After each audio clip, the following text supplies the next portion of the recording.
साहेब तुम्ही पाहू शकता माझे हजबंड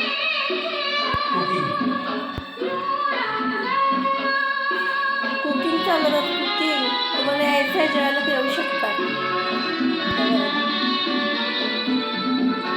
हॅलो हजबंड, हाय.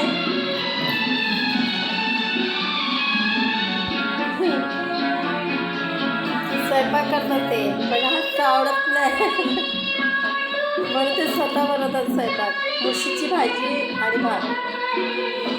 हे बघा, मला पण बरं नाही आहे, सर्दी खोकला जाम झालेलं आहे, त्यामुळे मला स्वयंपाक करून देत नाही आणि स्वतः स्वयंपाक करतात. पाहू शकता. आजचा व्हिडिओ कसा वाटतो कमेंट बॉक्समध्ये जाऊन सांगा. तब्येतच नाही बरोबर, म्हणजे सर्दी खोकला भरपूर झालेला आहे.